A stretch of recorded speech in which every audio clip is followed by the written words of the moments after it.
11 days, that is the distance between slavery and destiny. Just 11 days of walking. But for an entire generation, that short path became a 40-year graveyard. Why? The same God who shattered the world's greatest empire and fed millions with bread from heaven watched them rot in the sand. Think about that. Was it a geographic failure or a psychological trap? If you've been stuck in your own desert for years, staring at a finish line that never moves, you must ask, is your shortcut actually your prison? Stay with me, because your 40-year sentence ends today. To understand why it took 40 years, we have to understand what happened during the 400. You see, 400 years is more than just a duration of time. It is a factory of identity. The Israelites weren't just guests who stayed too long. They weren't immigrants looking for a better life. They were slaves, property, tools. For 10 generations, the first sound a Hebrew baby heard wasn't the voice of hope. It was the crack of a taskmaster's whip. The first thing their eyes focused on wasn't a horizon of freedom, but the mud and straw of Pharaoh's pits. They were born into chains, they labored in chains, and they died in chains. Under a merciless Egyptian sun, they built monuments for a man who considered them less than human. This isn't just history. This is a study in trauma. When you are oppressed for 4 centuries, the iron doesn't just bind your wrists, it binds your soul. It creates a psychological rewiring that changes the way an entire people breathes, thinks, and perceives the world. This is what I call the slave economy. In a slave economy, you don't have the luxury of a future. You only have the desperation of the present. You don't learn how to lead, you learn how to hide. You don't learn how to trust, you learn how to survive. For the Israelites, God was a distant memory, and Pharaoh was the only reality. Their backs were scarred, but their imaginations were paralyzed. Remember this, trauma is a legacy. It is a ghost that travels through the bloodline. By the time Moses arrived, the Israelites didn't just need a physical exit. They needed a mental resurrection. They were free men walking with the hearts of captives. And that brings us to the great contradiction. Look at the map. Look at Deuteronomy 1:2. The Bible tells us plainly it is only an 11-day journey from Mount Horeb to the border of the Promised Land. 11 days. That's it. A straight line. A short walk to destiny. And yet, it took them 40 years. An entire generation had to fall in the sand. We look at that and we ask God, why? If you are the God of the plagues, if you are the God who split the sea, why take the long way? Why lead them in circles?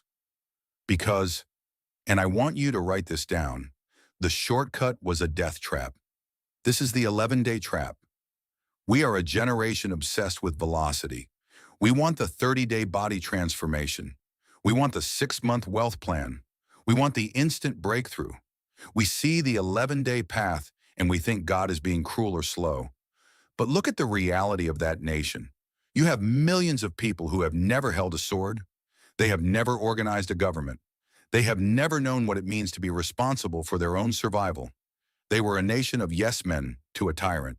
Hardly if God had led them straight into Canaan in 11 days, they would have crashed into the fortified cities of the giants. And what would have happened? They would have crumbled. At the first sight of a Canaanite shield, they would have surrendered.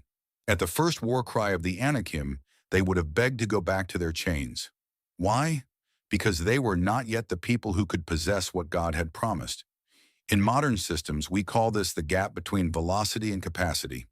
Velocity is how fast you are moving. Capacity is how much you can handle. If your velocity is higher than your capacity, you don't reach the destination, you shatter.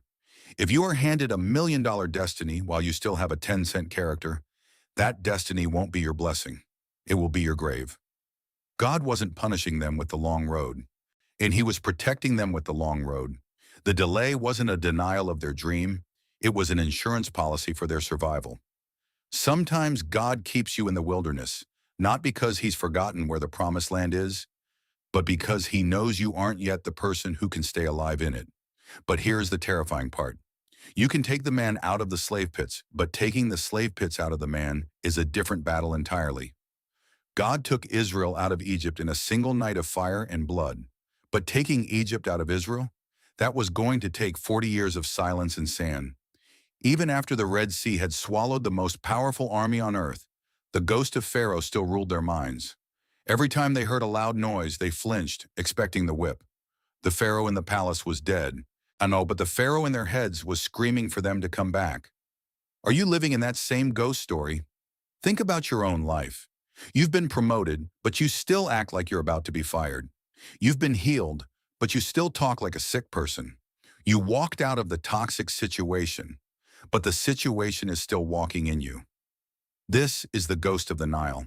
It is the invisible chain that keeps us tethered to a past that God has already destroyed. And until we understand that the wilderness is actually a divine deprogramming center, we will keep looking for a shortcut back to our cages. Stay with me, because as we move forward, we're going to look at why we actually start to miss our prisons. Why did the Israelites crave the pots of meat in Egypt while they were eating bread from heaven? Why do we romanticize the very things that nearly killed us? The answer will force you to look at your own comfort zone in a way that might make you tremble. Think about the timeline for a moment. They had seen the plagues. They had walked through the sea. They were physically free. But within days, not months, not years, but days, the cracks began to show. Because the hardest part of any journey isn't leaving your past. It's resisting the urge to go back to it. When the Egyptian army thundered toward them at the edge of the Red Sea, the Israelites didn't cry out in faith. They cried out in nostalgia for their chains. Listen to their words in Exodus 14:11. Was it because there were no graves in Egypt that you brought us out here to die in the wilderness? It would have been better for us to serve the Egyptians than to die in the desert. Stop. Read that again. It would have been better to be a slave than to be a free man facing a challenge.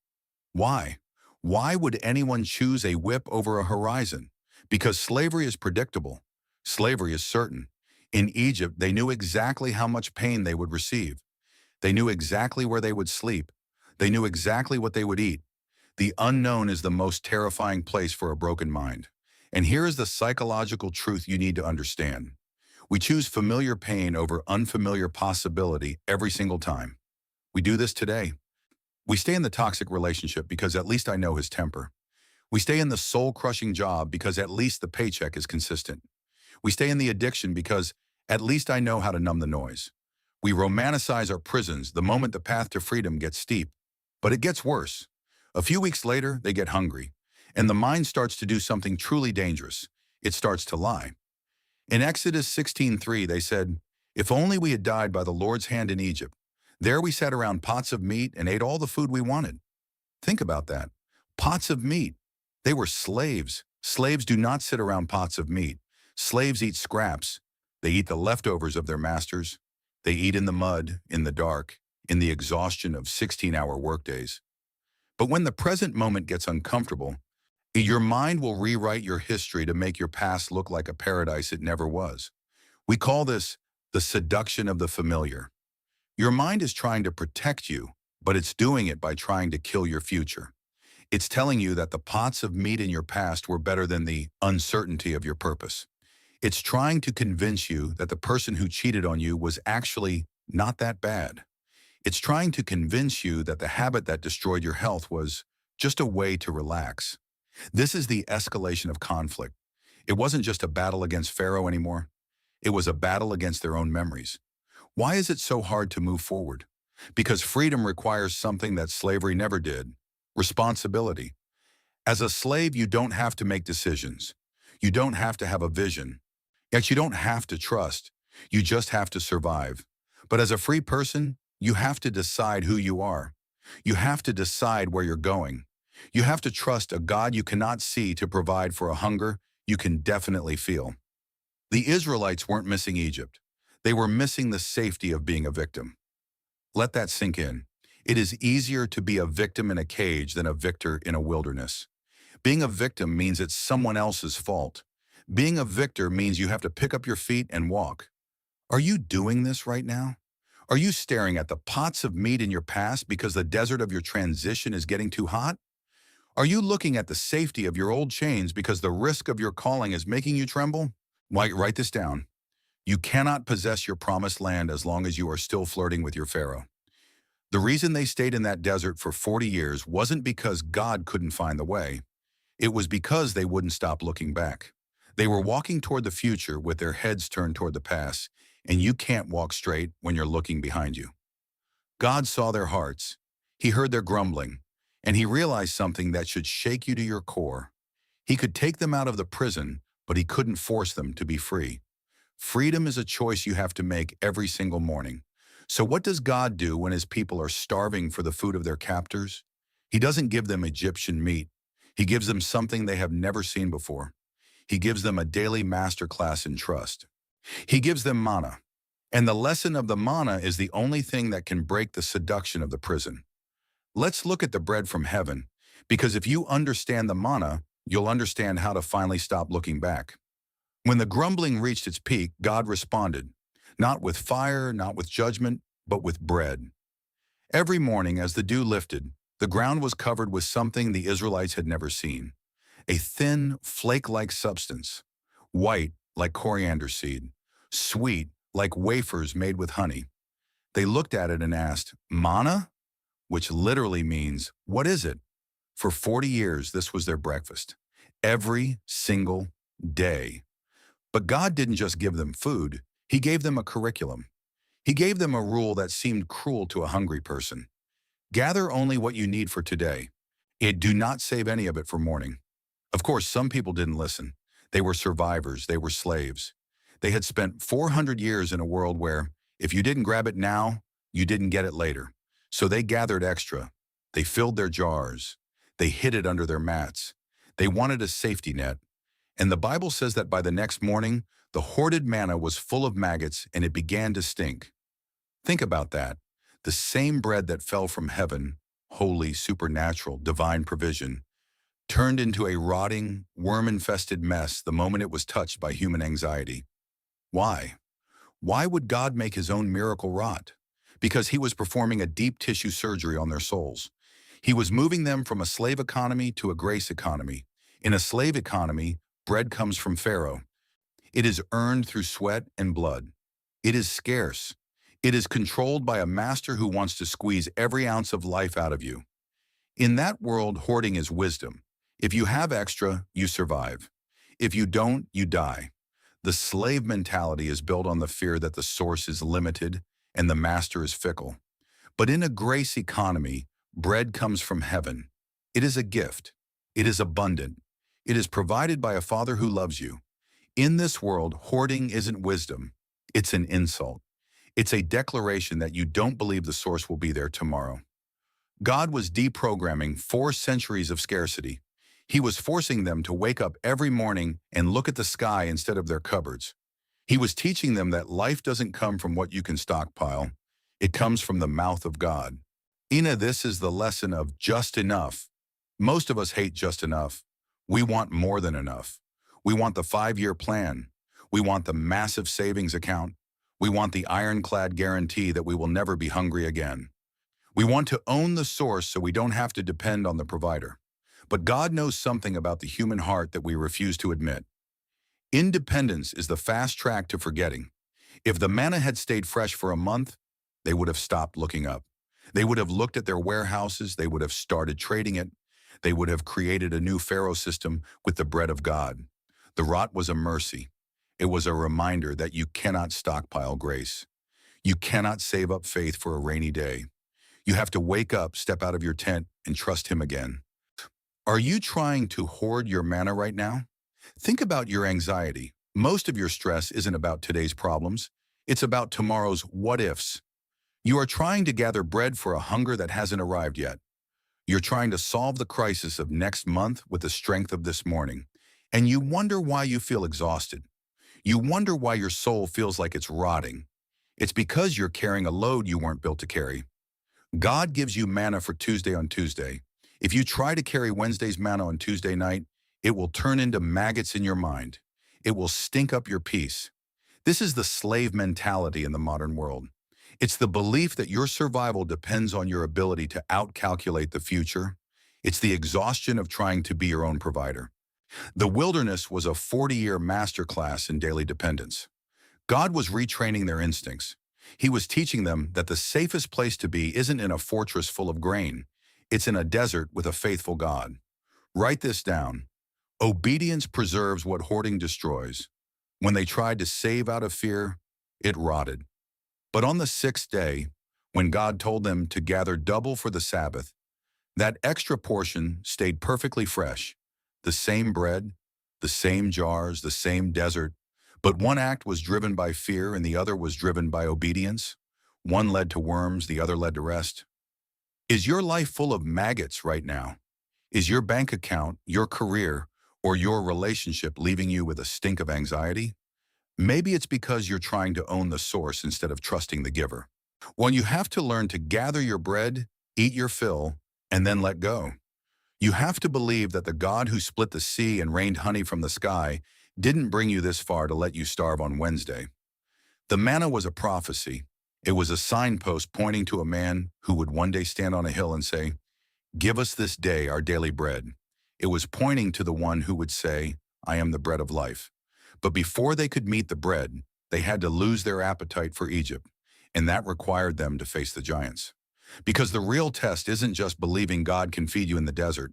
The real test is believing he can lead you through the fire. Let's look at the scouts. Let's look at the report that destroyed a generation. They stood at the edge, Kadesh Barnea. The destination was right there. And after months of walking, the Israelites were finally standing on the southern border of the land they had dreamed about for 4 centuries. Moses sent 12 men, leaders, princes of their tribes, to scout the territory. For 40 days they walked the hills of Canaan. They saw the honey. They saw the milk.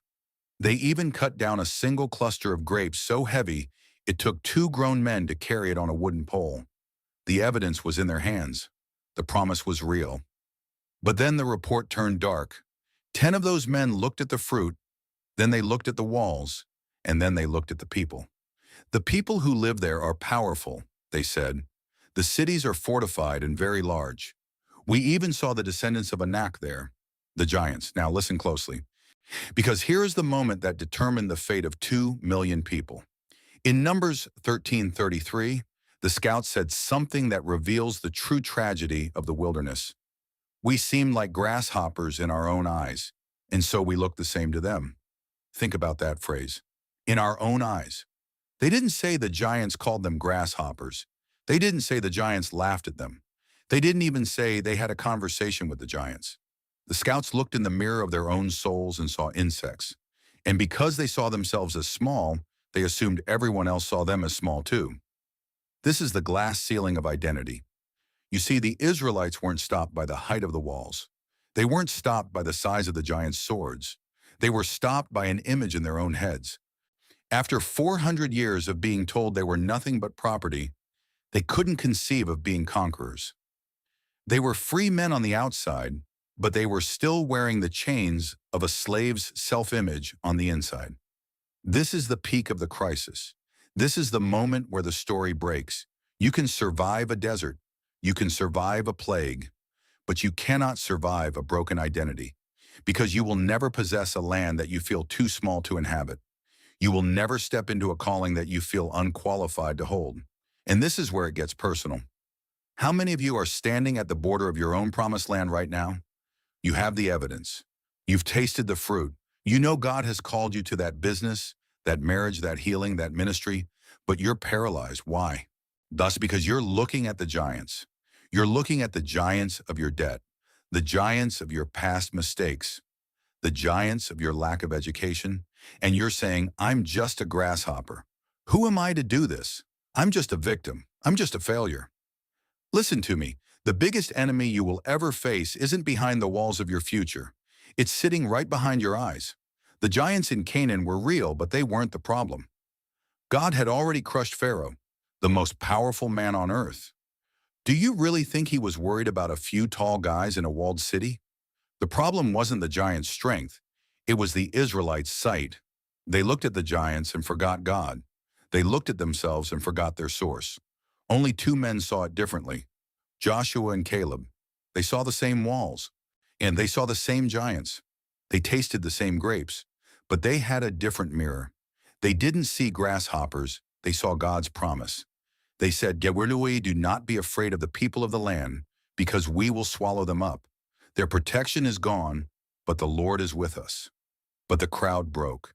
They wept. They grumbled. They wanted to elect a new leader and march straight back to the whips of Egypt. Think about the insanity of that. They were so terrified of the giants in their future that they preferred the butchers of their past. They preferred the familiar hell of slavery over the unfamiliar heaven of conquest. And that is when the glass ceiling crashed down. God looked at a generation that had seen the sea split, had eaten bread from the sky, had heard his voice from a smoking mountain, and still saw themselves as grasshoppers. And he said, "Well, fine. According to your faith, let it be. You say you will die in this desert? Then you will die in this desert." For every day the scouts were in the land, the people would wander a year. 40 days of fear turned into 40 years of wandering. Do you see the weight of this? Your self-image is the boundary of your destiny. God will not force you into a blessing you are too small to receive. He will not give you a kingdom if you still have the heart of a slave. The wilderness was no longer a path to the land. It became a graveyard for the grasshoppers. It became a place where an old way of thinking had to die so a new identity could be born. Is your identity a glass ceiling? Are you looking at your life through the lens of your trauma instead of the lens of your Father? Stop looking at the giants. Start looking at the one who made the giants. Because until you change the way you see yourself in the mirror, you will spend the rest of your life wandering in circles, staring at a promise you are too afraid to take. We often tell ourselves, if God would just show me a sign, I would never doubt again. We think evidence produces faith. We think if we could just see one miracle, one supernatural breakthrough, we would be changed forever. We are wrong. Look at the base of Mount Sinai. This is the most staggering moment of human failure in history. The mountain was literally on fire with the glory of God. The smoke was rising like a furnace. The ground was still trembling from the weight of the Almighty's voice. And yet, in just 40 days of silence, while Moses was up on the peak, the people broke. They gathered their gold, and they melted their earrings, and they built a cow, a golden calf. They danced around a piece of metal and said, "This is the God who brought us out of Egypt." How is that possible?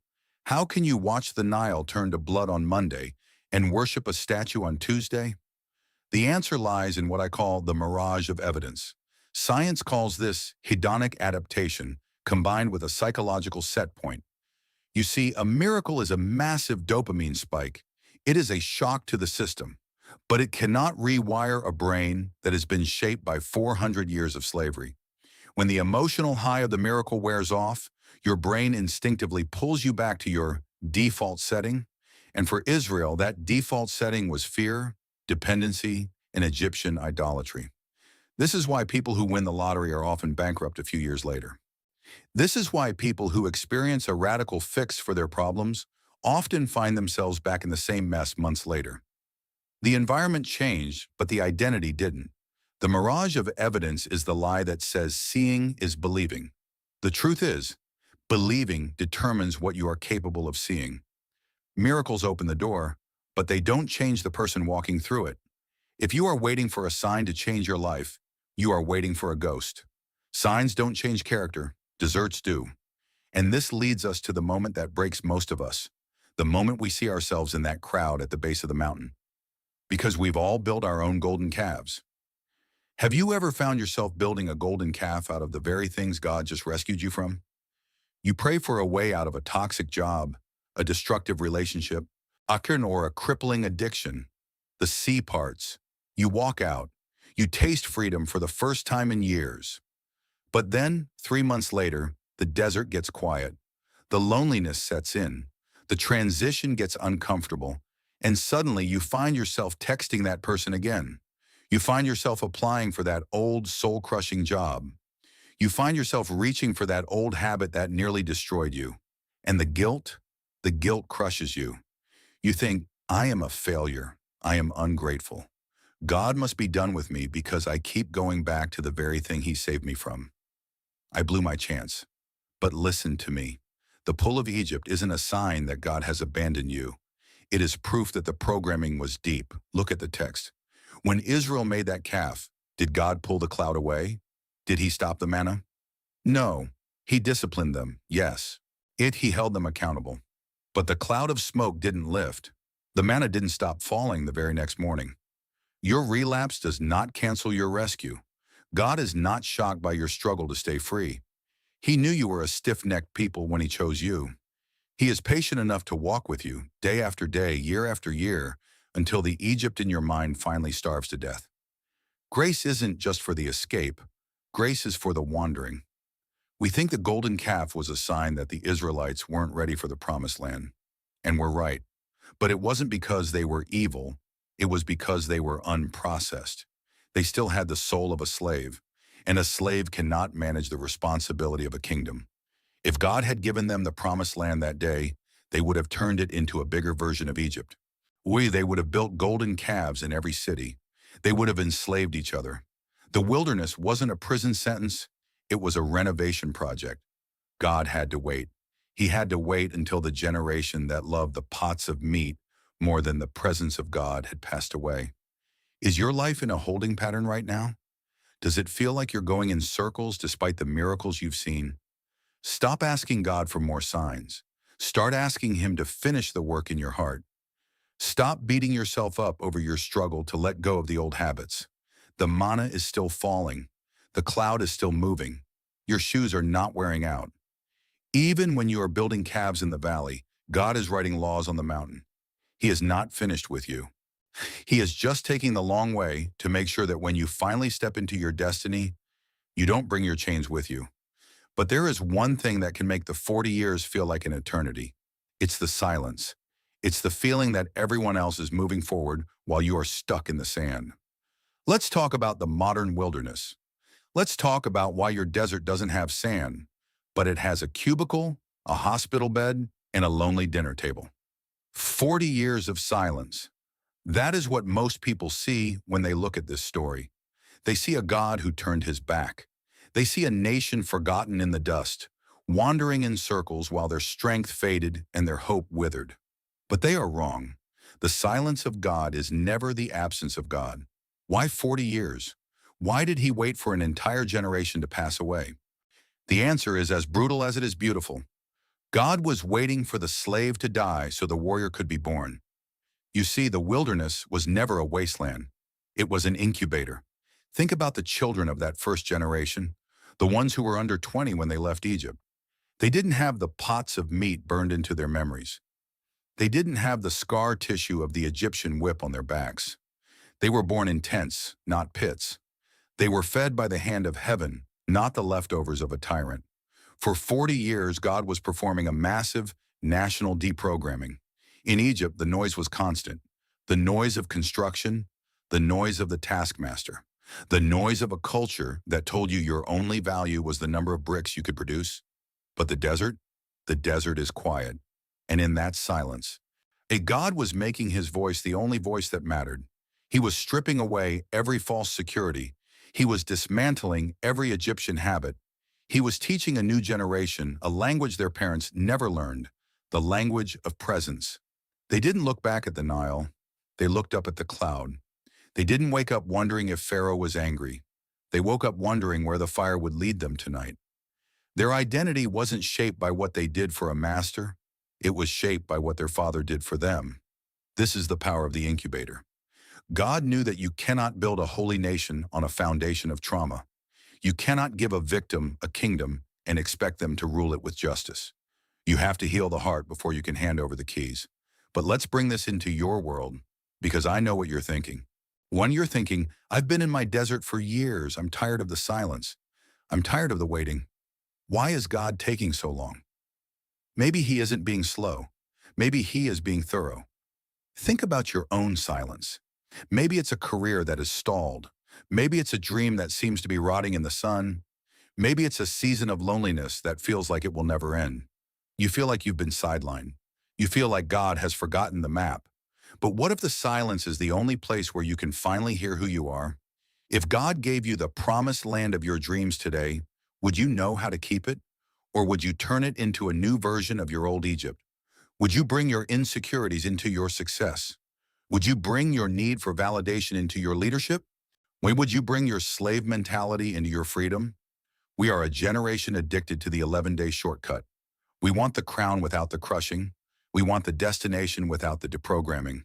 But God loves you too much to let you succeed before you are ready. He knows that an unprocessed heart will always sabotage a God-given miracle. The wilderness is where the victim dies. It is the place where you stop blaming Pharaoh. It is the place where you stop looking for pots of meat in your past.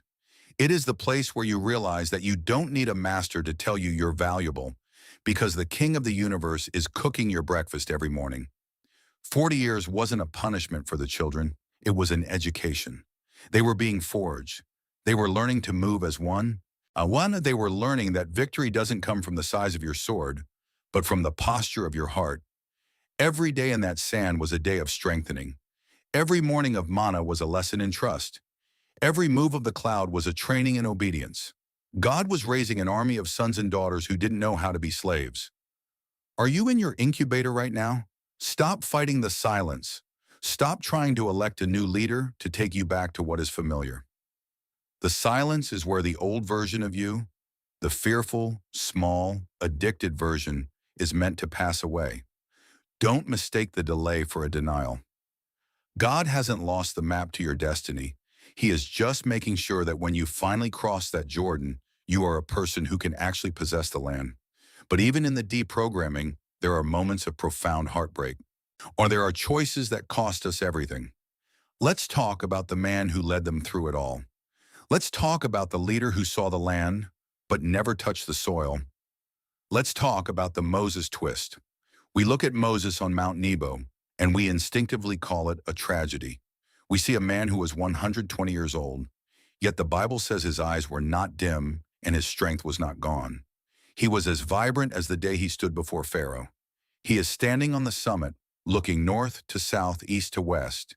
He can see all of it: the hills of Galilee, the forests of Lebanon, the shimmer of the Dead Sea, and the lush Jordan Valley.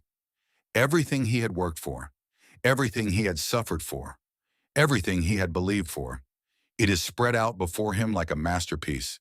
And then God says, you will not cross over. It feels like the ultimate no. It feels like a cold, hard punishment for one moment of misplaced anger at Meribah. We look at Moses as the man who led the marathon for 40 years, but was tripped at the finish line. We see a leader who finished second. But I want to challenge you today. What if we have it all wrong? What if Nebo wasn't a punishment, but a promotion? Let's go deep, because the Moses twist is the only thing that can explain the staggering intimacy of this ending. Think about the math of the wilderness. For 40 years, Moses had carried the crushing, exhausting weight of 2 million people.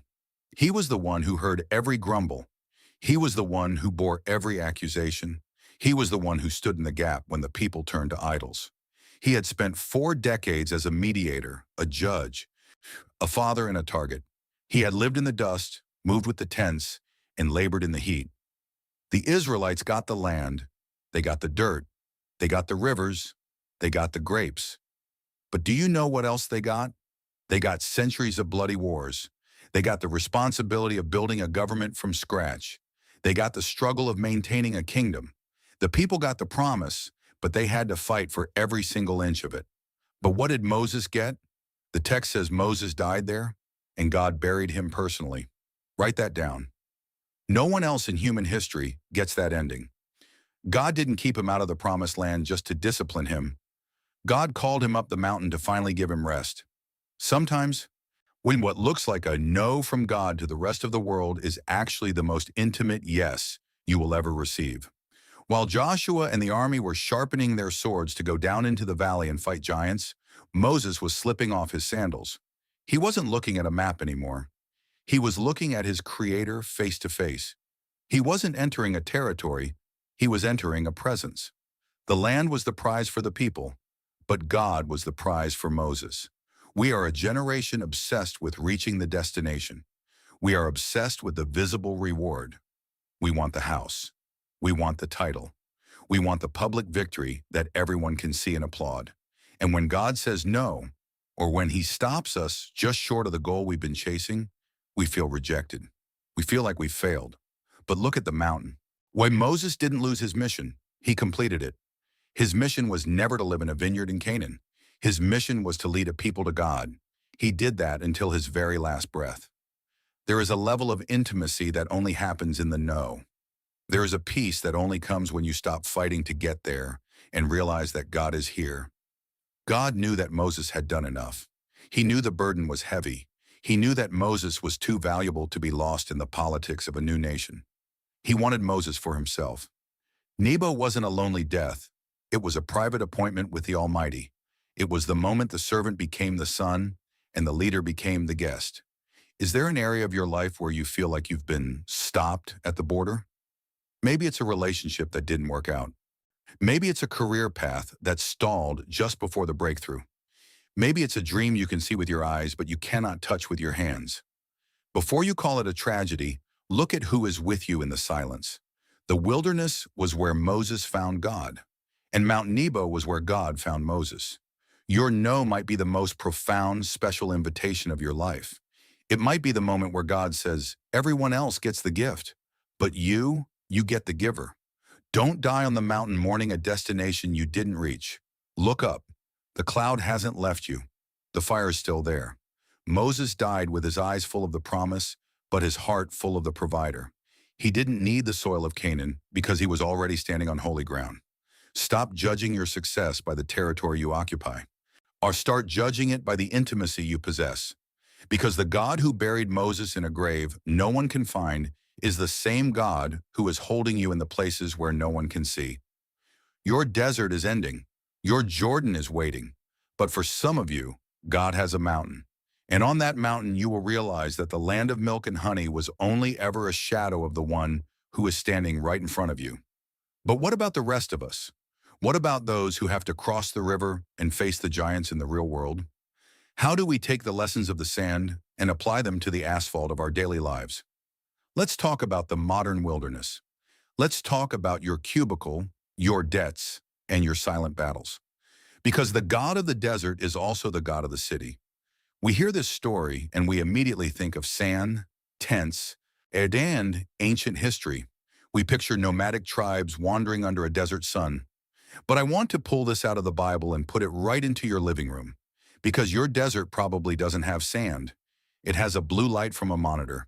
It has the hum of an office air conditioner. It has the crushing silence of a house that used to be full of laughter, but is now just empty rooms. Welcome to the urban wilderness. Think about your life right now. Look at your morning. Look at your fears. You are staring at the screen, and you feel stuck. You feel like you've been walking in circles for years. You've done the work, you've stayed late, you've played by the rules, and yet the finish line never seems to get any closer. This is the modern desert. Your desert is that office cubicle where you feel completely invisible. But you are the one who does the heavy lifting.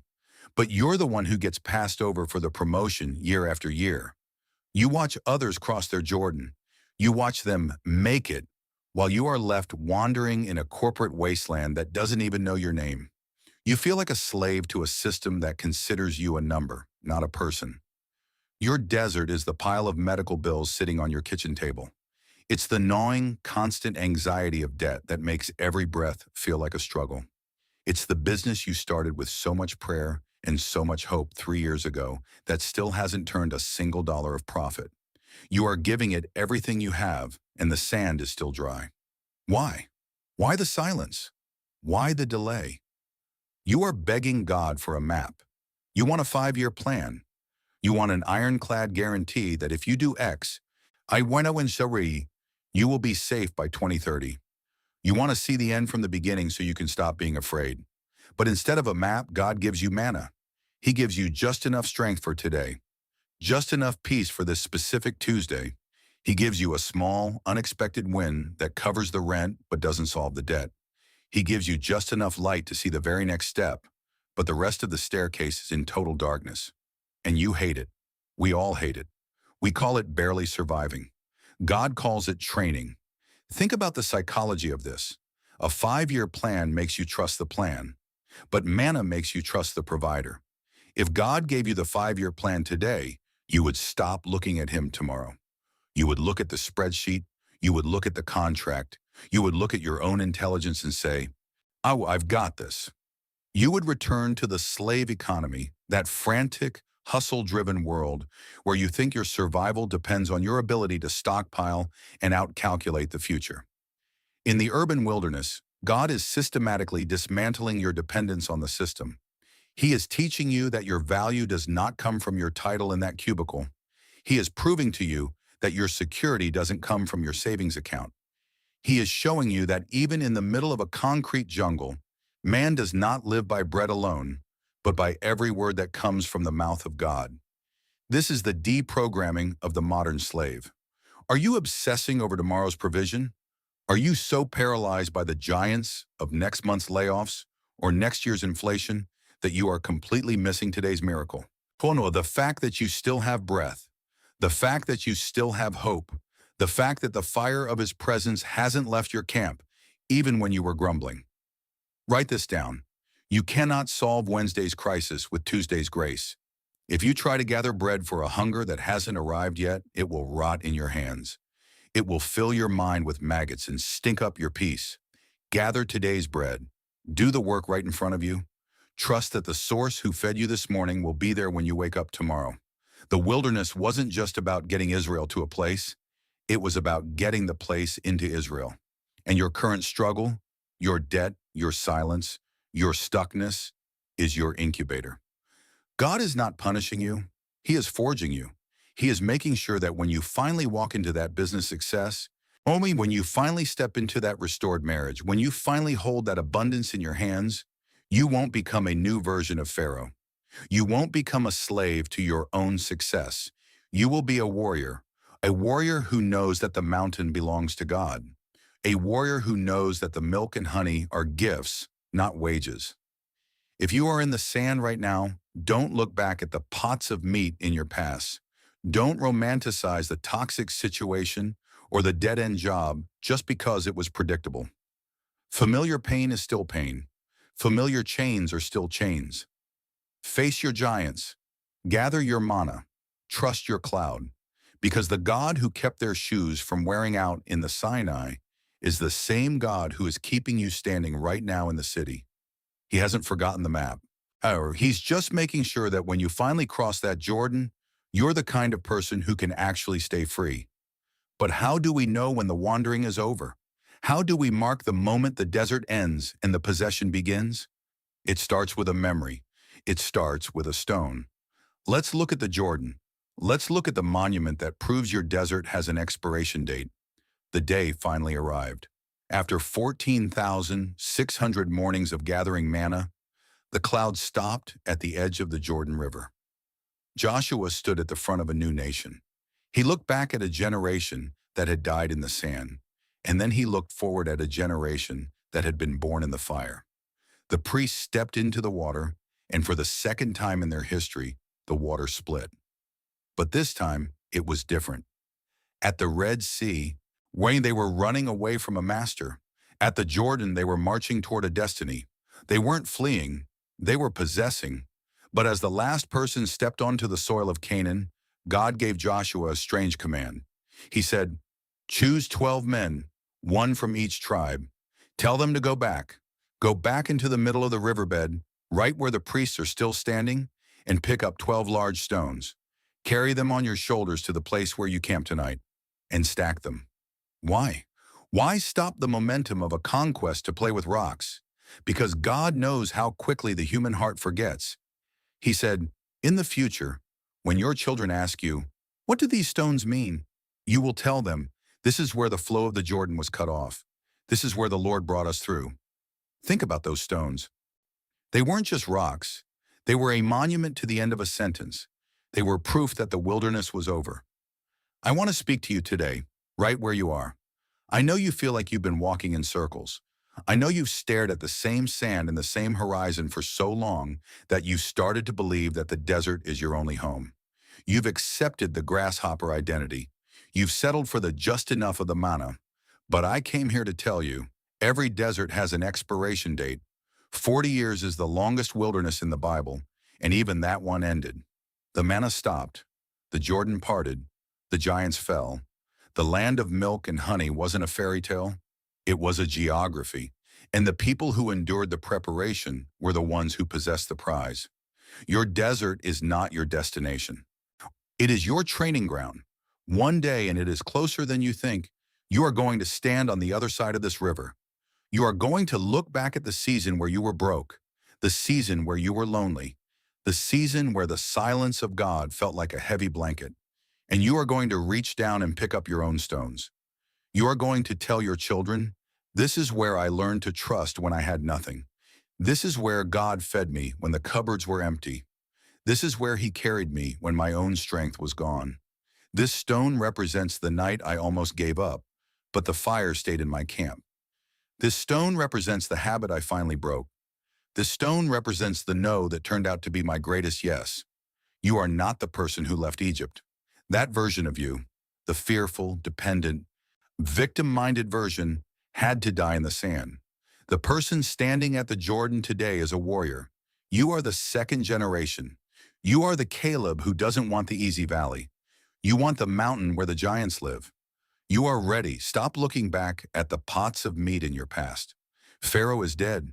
The road back to your chains has been swallowed by the sea. There is no plan B. There is only forward. Write this down. Your 40 years can end today. It ends the moment you decide to stop seeing yourself as a grasshopper. It ends the moment you stop trying to stockpile grace and start trusting the giver. It ends the moment you realize that the wilderness wasn't a wasteland. It was an incubator for your character. The Jordan is parting right now. Can you see it? The priests have stepped in. The dry ground is appearing. It's time to move. It's time to take the mountain. It's time to become the person God always knew you could be. If this video spoke to your heart, I want you to do something. Don't just close the tab. I want you to leave a comment below. I want you to stack a stone right here. Write down one thing you are leaving behind in the desert today. Is it fear? Is it a toxic memory? Is it the identity of a victim? Declare it. And if you know someone who is lost in their own sand right now, someone who feels forgotten and exhausted, share this with them. Remind them that the cloud hasn't left. The manna is still falling, and the Jordan is just over the next hill. Subscribe to this journey. Don't miss what is coming next, because we aren't just telling stories. We are reclaiming our lives. Your promised land is real. The milk and honey are waiting. Now cross over. May the Lord bless you and keep you. May He make His face shine upon you and be gracious to you. May He turn His face toward you and give you peace. The desert is over. The possession begins now.